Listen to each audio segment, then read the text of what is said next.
Boa noite a todos, sejam todos bem-vindos. Acho que pode aumentar um pouquinho mais, né? Tá bom?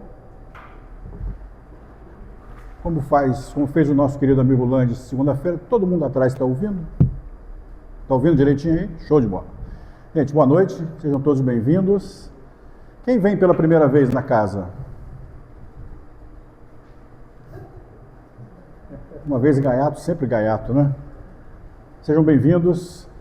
Todos aqui são espíritas. Quem não é espírita e está aqui na casa? Todo mundo é, né? Então todo mundo já conhece a nossa... Você é café com leite. Não vale. Todos já conhecem a nossa doutrina espírita, né?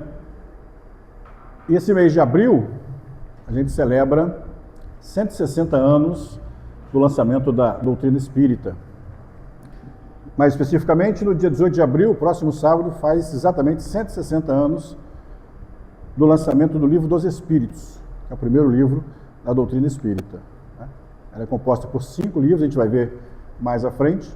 Então, há 160 anos, Kardec codificava para a gente a doutrina espírita. Essa aqui é a página original, né? É porque não vai dar para vocês lerem, mas está aqui, ó, 1857. Primeira edição do Livro dos Espíritos, que foi em francês. E aí a gente vai ver como começou isso.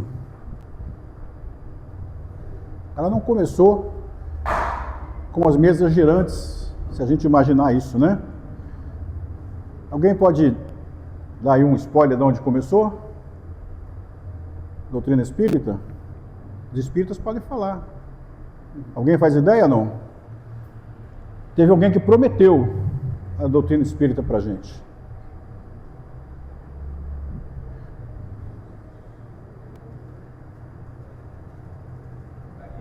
Jesus. A gente tem que voltar lá 2026 anos atrás. Numa das suas... quando Jesus já estava anunciando aos apóstolos que ele iria partir, Jesus fala para os apóstolos assim: e eu rogarei ao Pai, porque eles estavam questionando como é que eles iam fazer sozinhos, eles iam ficar sem o norte, né? Sem rumo. Porque Jesus era o guia deles na época, né? E continua sendo o nosso modelo e guia. E Jesus trouxe esse consolo para eles. E eu rogarei ao Pai, e Ele vos dará outro Consolador. Jesus era o consolo daquela época, para que fique convosco para sempre. E se a gente for pegar quase todas as passagens de Jesus, ele fala em vida futura.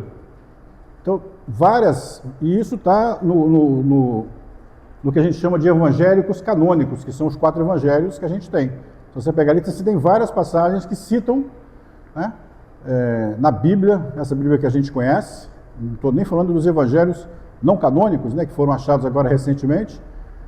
Jesus fala: há muitas moradas na casa do meu Pai, se não nascer de novo, você não vai... Né? Aquela passagem com Nicodemos.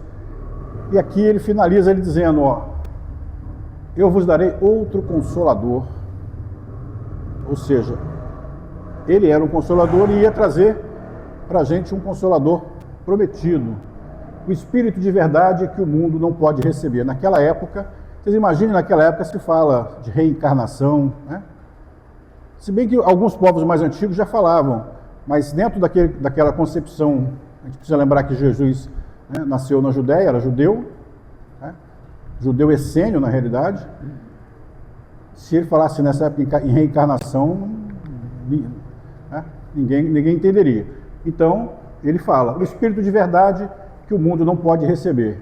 Quem já estudou bastante a doutrina espírita, tem lá várias mensagens do Espírito de verdade.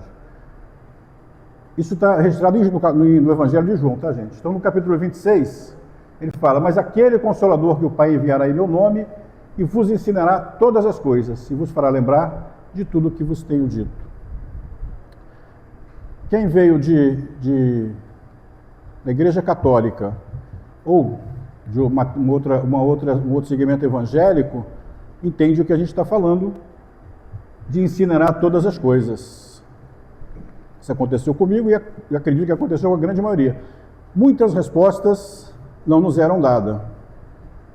Muitas que a gente questionava, nem sempre você podia questionar, porque existe uma autoridade, uma autoridade que você não tem muito como questionar.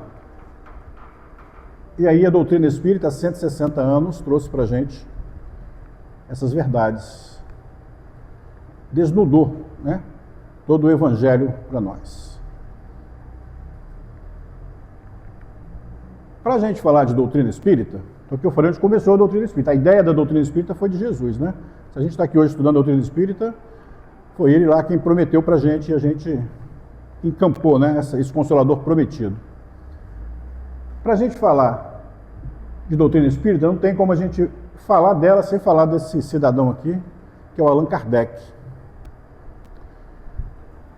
E quando me veio a ideia do estudo, assim, a gente precisa falar de Kardec, mas não falar da história, a gente vai falar um pouquinho da história de Kardec, mas a gente precisa entender que a doutrina espírita prometida por Jesus, né, o Consolador prometido por Jesus, era uma coisa muito, mas muito importante. Então não era qualquer missionário que poderia vir. E Kardec, eu fico imaginando como foi o planejamento reencarnatório de Kardec, né?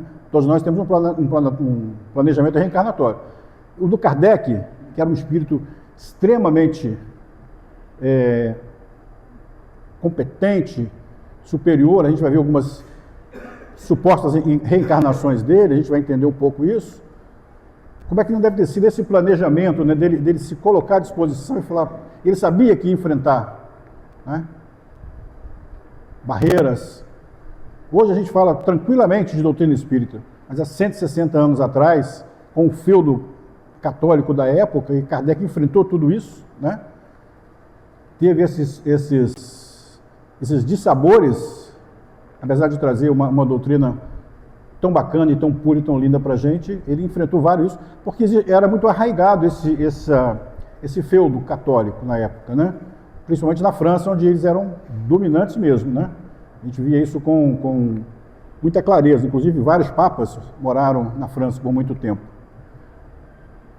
E a gente fica imaginando ele assumindo esse papel, esse projeto todo na cabeça, né, da espiritualidade, depois de 1800 e poucos anos, trazer realmente um consolador prometido para a humanidade, que naquela época já vivia uma situação complicada. Então esse planejamento dele deve ter sido muito bonito, né? Todo o planejamento dele de aceitar essas missões, né? Compromisso, olha que compromisso gigantesco que ele teve de assumir. E a gente lembra que quando a gente reencarna, a gente esquece um pouco tudo que passou, né? A gente vai lembrando com o tempo disso, de algumas coisas. Mas então ele reencarnou, né, com essa missão. Então esse planejamento deve ter sido muito bonito, né? Então a gente vai ver um pouquinho das reencarnações de Kardec, anteriores a dele, né? Lembrando que aqui, gente, ó, são supostas reencarnações que foram feitas através de alguns médiuns. A única que a gente pode ratificar que foi correta, não correta, mas certificada, foi essa aqui, né? Que a gente vai falar dela. Então ele teria sido o sacerdote Amenófis, um sacerdote à época do faraó Seti I no Egito Antigo, 1300 a.C. Teria sido Platão, filósofo grego, aluno de Sócrates, cujas ideias sobre a alma e a reencarnação fundamentaram o pensamento ocidental. Então lá atrás, ó, entre 400 e 347 a.C., esse espírito já tinha noção de reencarnação. Veja que as coisas vão tomando forma, né? A espiritualidade trabalha muito com isso. Depois ele reencarnou como Allan Kardec, né? Ele é um sacerdote celta na Gália, há cerca de 50 anos atrás, cuja personalidade e nome foram retomados na codificação. Por que eu falei que essa aqui pode ser a única certificada? Porque isso foi dado, esse nome, né? Esse nome que ele assume depois, né?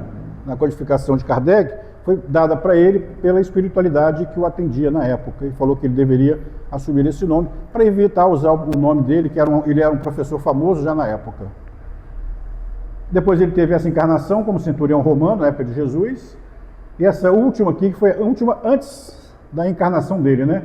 Foi Jan Hus, que é um mártir reformador religioso tcheco.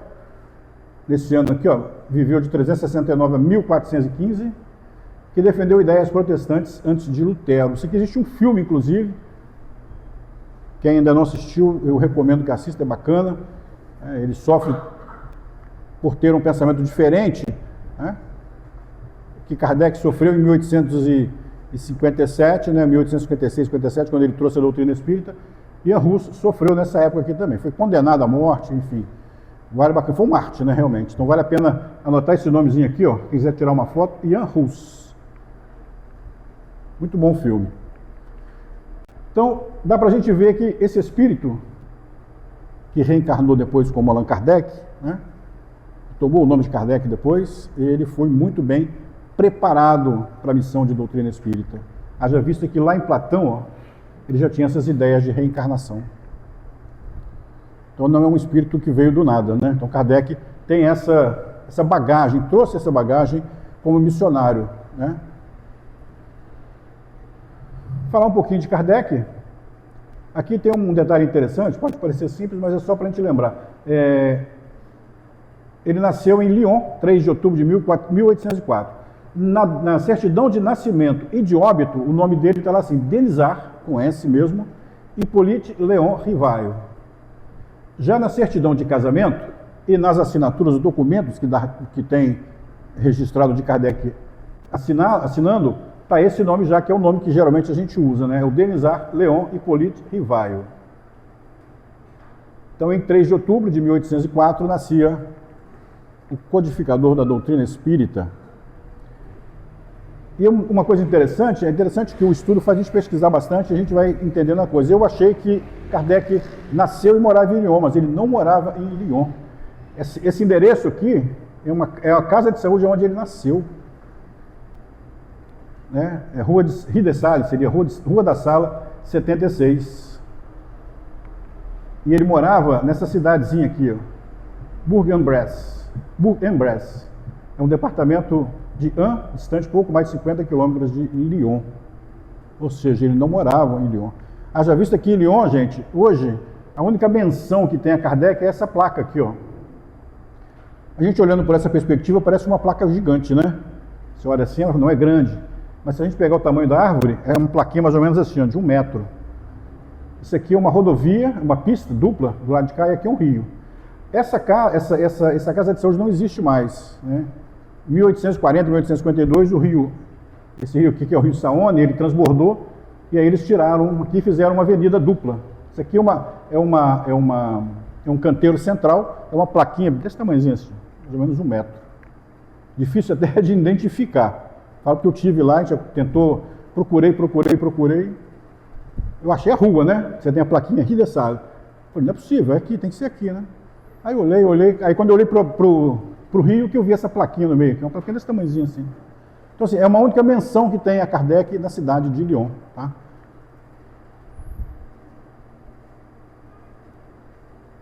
E aí a gente até entende um pouco isso, dessa não ligação de Kardec muito com Lyon, porque muito cedo, aos 10 anos, ele já foi morar na Suíça, no Instituto Yverdon, para estudar com o professor Pestalozzi, da qual ele foi discípulo, né? Aqui aqui perto do Pestalozzi, aqui o Instituto. Essa imagem é atual, tá? Essa imagem é atual. Hoje é um castelo, chamado Castelo de Yverdon, virou um centro cultural, com museu, biblioteca, sala de eventos. E nesses 8 anos que ele viveu com o Pestalozzi, né, o professor Pestalozzi, ele recebeu a formação baseada que viria ajudá-lo muito na codificação da doutrina espírita, que foi o raciocínio lógico, moral, educação prática e humanista. Isso que era a base do método de Pestalozzi. Eu coloquei aqui essa data, 1825, porque depois de 1825 o Instituto fechou, tá, gente? Aí foram várias questões. Essa base foi fundamental para o método racional que Kardec usaria depois na codificação espírita. Então veja que foi um espírito já preparado nas encarnações anteriores, na encarnação dele, né, nessa encarnação que ele teve, já se preparou muito. Olha onde ele foi parar. Um dos maiores educadores que o mundo teve, Pestalozzi. E aí, para poder receber toda essa bagagem. E aos 18 anos, Kardec se muda para Paris. As informações que a gente está passando aqui, algumas que a gente vai passar a seguir, eles estão nessa biografia desse Henri Sauce. Ela foi a primeira edição foi lançada em 1896. Esse cidadão aqui, Henri Sauce. E aí a gente fala assim, mas é uma biografia tal, será que é verdade? Grande parte do que ele coloca na biografia, ele extraiu do livro Obras Póstumas. E as próximas duas edições teve prefácio, primeiro de Leon Denis, ou seja, Leon Denis não faria o prefácio de uma obra que não fosse verídica, né? Pela bagagem de Leon Denis. Quem conhece Leon Denis, um estudioso. E a segunda, de Gabriel Delany, também prefaciou, seria a terceira edição, na realidade, né, dessa biografia. Por isso que eu trouxe, através dela, esses dados. Então, são os dados que estão lá, e algumas foram extraídas do livro Obras Póstumas. Então, é bem referendada essa biografia de Allan Kardec. Recomendo que dê uma lida, quem gosta de doutrina espírita, conhecer um pouco desse espírito, né, Allan Kardec. Deixa eu pegar uma aguinha aqui. E aí ele se muda para Paris, com 18 anos.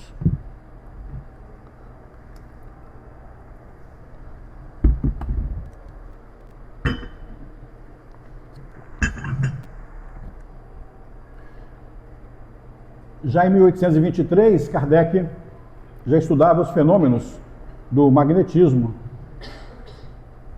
1823. Ele aqui estava já ainda com 19 anos, né? Um jovem.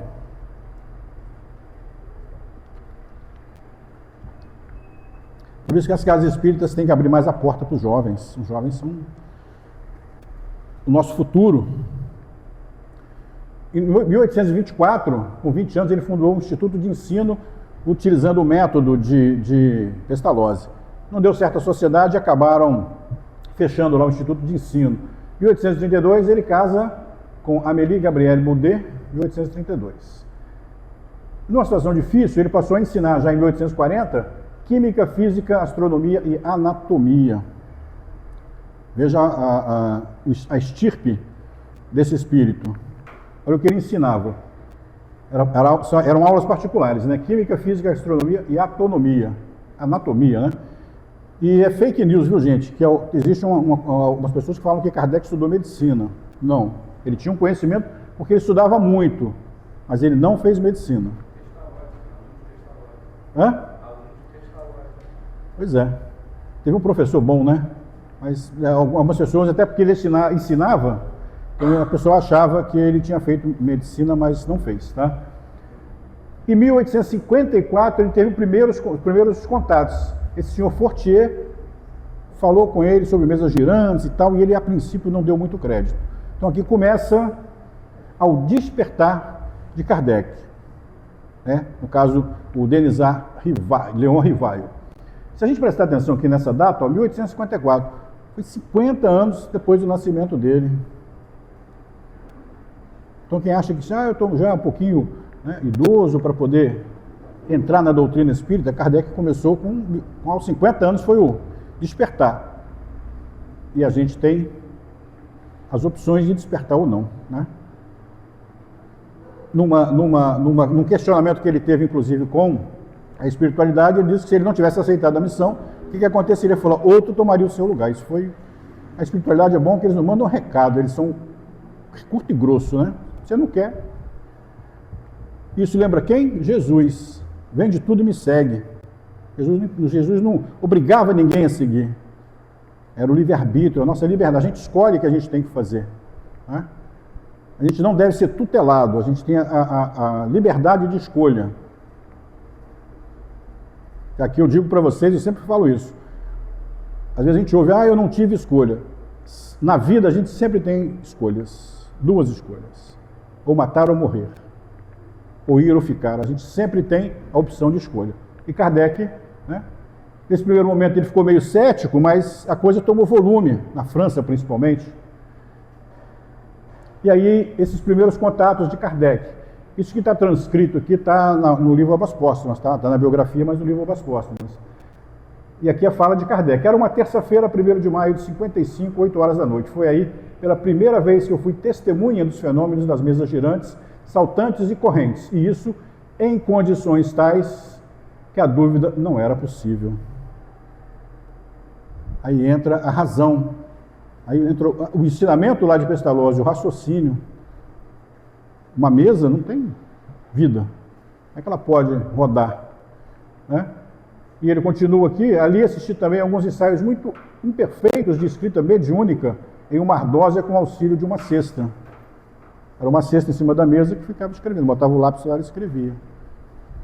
Ou seja, esse espírito tinha um conhecimento, e se várias pessoas participavam disso, né? A grande maioria por divertimento. E Kardec enxergou ali uma coisa diferente, né? Ele sabia que aqui por trás disso tinha uma inteligência. E aí ele começa a participar de reuniões na família desse cidadão aqui, ó, a família Baldan. E aí ele fala, foi lá que fiz os meus primeiros estudos sérios, olha a diferença, estudo sério do espiritismo. Apliquei a essa nova ciência o método de experimentação. Aí ele aplicou o método de Pestalozzi, né? Checava todas as informações. A compilação da doutrina espírita não foi uma coisa em que alguém falou para ele. Ele começou a receber várias mensagens de vários lugares e aí ele foi fazendo o cheque. Então ele tinha que ter pelo menos 2, 3 respostas de lugares bem diferentes e distantes para poder entender que aquilo ali era verdade.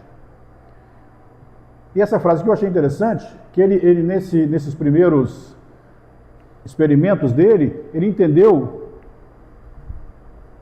que os espíritos não eram todos iguais. O seu saber era limitado ao seu grau de avanço. Aqui nós somos, sei lá, 30 pessoas, cada um de nós tem uma evolução intelectual, espiritual. Cada um de nós é diferente. Somos diferentes. Nós somos únicos. O que não significa que ninguém é melhor do que o outro. Um avançou mais, outro avançou menos. E esse foi o entendimento de Kardec, para ele começar a compilar a doutrina espírita.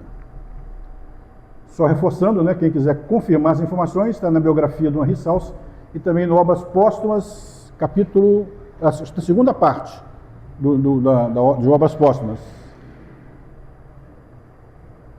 E aí a gente vai entrar agora para falar um pouquinho dos livros, né? Publicação do Livro dos Espíritos. A primeira edição do Livro dos Espíritos foi lançada por Kardec em 18 de abril de 1857, ou seja, 160 anos no próximo sábado, né? É interessante porque ela só tinha 501 perguntas, a primeira edição. Metade, menos um pouquinho da metade do que a gente tem agora com 1019 perguntas, que foi feita em 1860, na segunda edição. E aí foi porque Kardec, nesse prazo curtinho ali de 55 a 57, 2 anos, compilou o que ele conseguiu, fez a publicação e depois foram chegando mais mensagens, ele foi questionando e aí ele participa de várias sessões, inquirindo os espíritos, né, para que eles dessem essas informações para ele. E aí, em 1860, a segunda edição já estava com 1019, que é o que a gente conhece agora, né? 1019 perguntas. Algumas edições 1018, mas normalmente a edição original teve 1019 perguntas. E aí a gente já vai entrar nos livros agora para a gente ir caminhando para o nosso final. O que é o Livro dos Espíritos? Todo mundo conhece as 5 obras da codificação? Vou fazer uma pergunta. Todo mundo já leu as 5 obras da codificação? Só a dona Wanda e a Claudinha? Mas ninguém leu as 5 obras? Agora eu vou mudar a pergunta. Quem estudou as 5 obras? São coisas bem diferentes, né? Uma coisa é ler, outra coisa é estudar. Então fica o convite. A nossa casa, o Mário lá atrás está com o dedinho assim. A nossa casa oferece, gente, estudo sistematizado, todas as quintas-feiras, a partir das 8 da manhã, 8 da noite, em vários ciclos, tá? Quem não conhece o doutrina espírita, só ouvir falar. A gente tem o básico, que é com o seu Silvani, e aí a gente vai passando de ciclo até chegar no último ciclo, que é o de mediúnico. Então, faço um convite para vocês. Vamos conhecer a doutrina espírita, vamos estudar mesmo, estudar. se predispor a estudar. A gente está passando por uma fase que a gente está chamando de transição planetária, aonde vai haver que a gente lê na Bíblia, a separação do joio e do trigo. Isso vai acontecer agora. E não é punição não, tá, gente? É só diferença, né, de frequência. A gente vai ver a pergunta número 1 aqui, a gente vai entender. Nós vibramos em frequência. Quem aqui vê espírito? Ninguém? É porque eles estão em frequência diferente. Por isso a gente não vê. Por isso que o homem vai à Lua, vai a Marte e não enxerga, não vê ninguém, porque eles estão em frequências diferentes. Aí a gente vai dizer assim, mas Marte não tem ninguém. Tem. Pelo menos uma pessoa se identificou que mora em Marte. Quem foi, dona Wanda? Mãe de Chico Xavier. No livro Cartas à Morte, ela diz, eu moro em Marte, eu resido em Marte. Então, assim, é só frequência, diferença de frequência. E isso vai acontecer gradativamente à medida que a gente for estudando e depurando o nosso espírito. Fala aí o título das 5 obras básicas. A gente vai ver aqui agora. Eu vou ver aqui, tá? São 5. É porque senão eu vou errar. Não, estou brincando, gente, porque eu estudei, né? Não posso errar. Então, gente, o Livro dos Espíritos é a obra fundadora da doutrina espírita. Ela contém os princípios básicos sobre a imortalidade da alma, a natureza dos espíritos, a reencarnação e a vida no plano espiritual. Lembra que eu falei que ela veio trazer para a gente desnudar um pouco tudo que a gente aprendeu? A gente que veio da Igreja Católica, a gente nunca ouviu isso. Da forma que a gente tem explicitado pela doutrina espírita. E não cabe aqui crítica ao catolicismo, tá, gente? Cada doutrina tem a sua base e a sua diretriz, né? Mas a gente entendeu muita coisa e isso aqui trouxe muito consolo para a gente. Vou só falar da imortalidade da alma. Quem já perdeu um ente querido? Todos nós, né? Todos nós. E a gente fala, meu Deus do céu, perdi, não sei onde está. E aí quando a gente aprende que a alma imortal, que o espírito não morre, que morre é o nosso corpo, traz um consolo para a gente, né, dona Wanda? A gente já perdeu o filho. Que não está perdido. Que ele não está perdido. É um consolador prometido ou não é um consolador prometido? Né? Organizadas em 1019 perguntas. Repito, que devem ser lidas e também estudadas. O segundo livro, aliás, vou falar aqui rapidinho, tá? Só para ter uma ideia, a primeira pergunta do Livro dos Espíritos é essa aqui, que é Deus. Prestem atenção na sutileza de Kardec. Ele não pergunta quem é Deus, e sim, que é Deus. E a espiritualidade, né, nosso espírito de verdade, inteligentíssimo, põe, é a inteligência suprema, causa primária de todas as coisas. Então, tudo advém do Cristo, de Deus. Tudo advém de Deus. Ele é causa primária de tudo que a gente imagina no universo. E não somente no planeta Terra, né? Por séculos a gente achou que a Terra era o centro do universo, né? A Terra, como eles falam aqui agora, é um planetinha de 1 bilhão de galáxias, com não sei quantos trilhões de planetas, de sóis e por aí. Então nós somos só mais um, né? E o Deus que criou a Terra? Não vou entrar nesse mérito, mas o que a gente aprendeu até agora está em Gênesis 1 lá. Deus criou a terra, separou o mar, terra, babababum. No final ele coloca assim, e finalmente o ser humano à sua imagem. Então nós fomos criados à imagem de Deus. Então Deus é feio para dedéu, porque se ele parece comigo, ele é feio para dedéu. Isso aqui é uma interpretação errônea, viu, gente?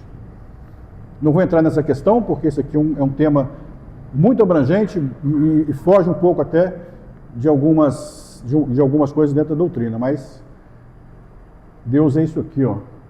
Inteligência suprema, energia. Não é aquele velhinho branco, aquele velhinho de cabelo branco, não, que foi trago pra gente. Aquele é Papai Noel, né? Então não é isso, ele é energia. Por isso que eu falo, vamos estudar mais a fundo, a doutrina fala sempre isso. Essa resposta diz tudo isso aqui, ó. Ele é causa primária de todas as coisas, ele é a energia que criou tudo, né? Ele não foi batendo a varinha de condão igual mágica e as coisas foram acontecendo. Não é assim que funciona. Tudo foi energia que foi transformada. Então vamos continuar. Segundo livro, o livro dos médiuns. Kardec entendeu, né, e aí ele começou a lidar com vários médiuns, ele entendeu que precisava de ter uma ordem, de ter uma noção. E o livro dos médiuns veio para isso. Lançado em 1861, ele é focado na parte experimental e prática da doutrina. Ele funciona como um manual sobre comunicação entre o mundo físico e espiritual, ensinando a desenvolver a mediunidade com segurança ética e estudos dos fenômenos. E aí precisava falar de Evangelho, né? Então foi lançado em 1864 o Evangelho segundo o Espiritismo, que explica os ensinamentos morais de Jesus à luz do Espiritismo. Tá? Vem aí o quarto livro, que é o Céu e o Inferno. Meu Deus, tem céu e inferno? Vocês acham que existe o céu e o inferno? O pessoal está quieto hoje, ninguém quer participar. Não, Rodrigo, você estava participando? Você intimidou todo mundo. Gente, pois é, olha a explicação. Lançado em 1865, ele explica a justiça divina sob a ótica espírita, desmistificando o céu e o inferno como locais físicos. A obra ensina que o céu e o inferno são estados da alma baseados na consciência decorrente das ações de cada um, e aí entra a lei de causa e efeito. Então não existe um espaço circunscrito nem de céu, nem de inferno. É um estado de consciência. À medida que a gente vai errando muito, vai errando, comprometendo o nosso espírito, o nosso perispírito, as nossas energias vão ficando ruins, muito densas, e aí a gente vive o que a gente fala, estou vivendo no inferno. É isso. O inferno está dentro de nós, e o céu também, depende de cada um de nós. É o uso dessa lei de causa e efeito. A gente precisa fazer o bem. Hoje eu estava vendo um videozinho no YouTube, e o finalzinho da frase foi interessante, o finalzinho do vídeo foi interessante, porque o personagem fala assim: todo bem que a gente faz, ele volta para a gente. Isso é uma lei, e não é lei religiosa, isso é uma lei de causa e efeito. Tudo bem que a gente fizer, ele volta para a gente em alguma maneira, né? E aí o quinto livro, a Gênese. O título, na realidade, é esse aqui, A Gênese, os Milagres e as Predições segundo o Espiritismo, publicado em 1868. É a quinta e última obra da codificação. Ela foca na reconciliação entre a fé e a ciência, abordando a criação do mundo, fenômenos mediúnicos, milagres e profecias à luz das leis naturais. E aí eles falam, né, na formação do mundo, como foi a formação do mundo com a ótica espírita. Então vale a pena a gente ler todos os livros e vale a pena a gente estudar todos esses livros, porque eles vão trazer para a gente o verdadeiro consolo. Além das 5 obras básicas, Kardec ainda deixou para a gente a Revista Espírita. Ela foi lançada em 1858, porque muitas coisas que Kardec ele não conseguia colocar no livro, então ele utilizou a Revista Espírita, inclusive para receber cartas. Quem assistiu o filme, né, vê que lá chega uma hora que ele tem milhões de cartas para responder, e ele respondia todas através da Revista Espírita, né, que foi fundada por ele lá no dia 1º de janeiro de 1858. E ela até hoje, tá, gente? Ela continua sendo publicada, é trimestral, nesse site aqui, o Conselho Espírita Internacional. Ela é gratuita, vale a pena, são muitos artigos interessantes na Revista Espírita. E também foi publicado Obras Póstumas, obviamente depois do desencarne de Kardec, né? Ele desencarnou, se não estiver enganado, 31 de março, isso? Me ajuda aí, gente, é isso? Acho que 31 de março de 1869, se eu não estiver enganado. Ela é uma compilação dos escritos de Kardec, lançada póstumamente em Paris em janeiro de 1890 pelos dirigentes da Sociedade Parisiense de Estudos Espíritas. Ela começa com uma biografia de Kardec. Lembra que eu falei que o Henri Salce tirou as informações daqui? Então ele tirou dessa biografia de Kardec, que é o primeiro item lá. E logo depois vem um discurso do Camille Flammarion no sepultamento de Kardec. Aliás, muito bonito o discurso, viu, gente? E depois a obra divide em 2 partes. A primeira parte em diversos artigos escritos por Kardec, tá? E a segunda parte são várias comunicações mediúnicas das reuniões que Kardec participou. Então tudo que ele recebia nem tudo ele conseguiria publicar, e aí ele publicou, né, publicaram nessa, mas ele anotava, né? Ele como bom bom mestre, ele anotava todas as comunicações, tudo, ele tinha tudo anotado. E isso foi publicado nessa obra, nesse livro chamado Obras Póstumas. De 1869, né? Viu? Acertei. Então, gente, a gente que já leu e que está estudando a doutrina espírita, a gente precisa ter muito claro dentro de nós os pilares da doutrina espírita. São 5, na verdade são vários. Na introdução do livro dos Espíritos tem lá, são vários. Mas esses são os 5 principais para que a gente possa dizer assim, eu sou espírita. E aí a pessoa vai perguntar para você, tá, mas então me dá os 5 pilares da doutrina espírita se você é um conhecedor de doutrina espírita. Então a gente tem que ter certeza disso, né? E não palavras decoradas. Primeiro, a existência de Deus, a gente precisa ter essa certeza de que tudo, né, vem de Deus, está lá na pergunta número 1 do livro dos Espíritos. Inteligência suprema, causa primária de todas as coisas, a gente precisa ter certeza disso. Imortalidade da alma, a gente precisa ter certeza que o Espírito continua. Senão tudo que a gente imagina cai por terra.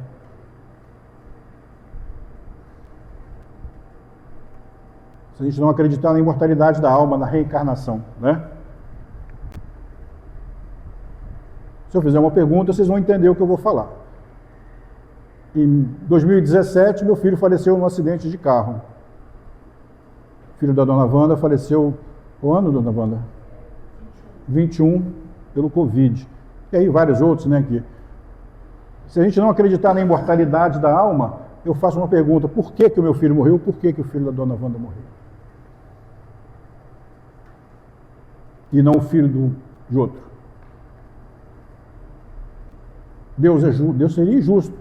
Aí tudo que a gente aprendeu de Deus, que é bom, soberano e justo, cai por terra. Porque ele levou meu filho, não levou o filho do vizinho. E às vezes o filho do vizinho é um bandido que rouba, mata. E aí? Aí a gente precisa entender a imortalidade da alma e entender todo o processo.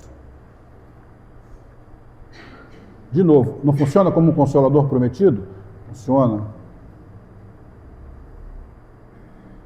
Ah, mas então dói menos de que quem não conhece. Não, dói a mesma coisa. Dói a mesma coisa. Dói a mesma coisa. Mas a gente tem um entendimento de que aquilo faz parte de toda uma história que naquele momento a gente não conhece. Não é dado para a gente conhecer. Geralmente depois a gente até recebe algumas mensagens de comunicações dizendo, né, porquê daquilo tudo. Até para amenizar aquela dor que está com a gente, né, que a gente carrega ela. A reencarnação, pluralidade das existências, e aí traz, né, toda a justiça que a gente entende, para a gente entender toda a justiça de Deus, né? É a oportunidade da gente resgatar aquilo que a gente, né, errou em vida passada. Se eu fui uma pessoa ruim, eu vou ter uma chance de consertar. E aí eu tenho o livre-arbítrio de escolher se eu vou consertar ou não. Se eu quiser continuar errando, vou continuar sofrendo, né? As dores vão continuar. Quanto mais eu erro, mais a sensação de inferno aparece para a gente. Lembra que a gente viu lá? É um estado da alma. O inferno é o estado da alma. Se a gente está com uma alma conturbada, a gente tem uma sensação de inferno, né? E à medida que a gente tem a alma mais tranquila, a gente tem um sentimento de paz. A comunicabilidade dos espíritos, que é uma realidade, né, a mediunidade, e a pluralidade dos mundos habitados. E Jesus falava, né? Há muitas moradas na casa do meu Pai. Então esses 5 pilares a gente precisa ter muito, muito bem sedimentados dentro da gente. E a gente só vai conhecer, só vai conseguir isso estudando a fundo a doutrina espírita. E eu queria deixar o legado de Kardec, né? Que é essa frase que está aqui atrás da gente, ó. Isso está na lápide de Kardec, ó, no cemitério da do Père Lachaise. Nascer, morrer, renascer ainda e progredir sempre. Tal é a lei. A gente precisa também ter isso bem claro na gente. A nossa evolução só vai se dar dessa maneira. A gente só vai estar no planeta de regeneração se a gente tiver aqueles 5 pilares, entender isso, que a gente precisa nascer, morrer, renascer ainda. É a lei. Ah, mas eu estou no mundo espiritual, eu não quero renascer. Você vai ficar lá um tempo. Daqui a pouco eles batem no seu jeito e falam, amigão, perdeu. É compulsório. É compulsório. Não quer, mas precisa. É? Porque a gente precisa evoluir. Todos nós precisamos ir para a escola para tentar passar de ano.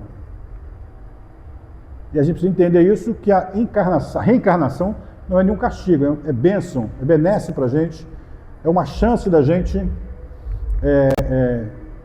se recuperar. Imagina se a gente não tivesse a chance de reencarnação. Muito provavelmente a gente não foi boa pessoa na última encarnação. Senão estaremos aqui como missionário. Ninguém de nós aqui é missionário, né? Somos devedores. Se a gente não tivesse a chance de resgatar uma pessoa que você matou lá, um filho que você matou lá por desavença, e aí você não tem a chance de recuperar isso, de restaurar esse erro. Você filha, Rogério, na nossa família, se descobriu com a mãe ou o pai, que foi assassino. Então, vice-versa, né? Já pensou? a Claudinha lembrou uma coisa que a gente, quando reencarna, vem com o véu do esquecimento para isso, né? Imagina você vir na família, encontra a Claudinha e fala, Claudinha, você me matou em vida passada, eu vou te matar. Por isso que às vezes a gente tem essas situações bem fortes, às vezes em algumas famílias, de uma relação de ódio, de animosidade com alguma pessoa, com um ou outro, né? É isso, são resgates de vida passadas que a gente está ali para isso, né? Então normalmente a gente vem como pai, como mãe, daquele que a gente mais vilipendiou em vidas passadas. Afinal de contas, amor de pai e mãe não tem igual, né? São os maiores amores que a gente tem, né? E agora a gente vai descobrindo que os netos também, né, dona Wanda? Os netinhos também servem para... Os netinhos ajudam, né? São os filhos dos filhos, né? Então a gente tem esse coração. Então, gente, fica aqui o convite, né? Acho que ficou bem claro, né? A gente está comemorando 160 anos da doutrina espírita. Se ficou alguma dúvida, é só perguntar, que o Rodrigo, o Perini, a dona Wanda respondem. São experts. Você falou muito, você vai querer falar. E eu faço convite, gente, vamos estudar a doutrina espírita, né? A gente leu, mas vamos estudar. A nossa casa oferece oportunidade. Eu falei de quinta-feira, mas toda segunda-feira, 7 horas, 15 para 7, se não estiver enganado isso, 15 para 7, tem um estudo das obras básicas aqui com Paulo Eduardo. E logo depois tem a palestra. E é um estudo muito bacana, porque é um estudo que não tem pressa. É um estudo onde ele vai conduzindo de maneira seguinte. Ficou dúvida? Até na aula seguinte, continua o mesmo tema, o mesmo assunto. Quando tiver dúvida, quando a dúvida não for dirimida, né, não for tirada a dúvida, para naquele item, tá? Já o sistematizado, ele tem todo um planejamento em que ele precisa cumprir. Então, às vezes, se atropela um pouquinho, mas a gente está mudando isso também, porque eu entendo que a lição precisa ser aprendida, não lida. Lida a gente já leu, ela precisa ser aprendida. Tá bom, gente? Obrigado mais uma vez, que a gente consiga retornar para os nossos lares em paz.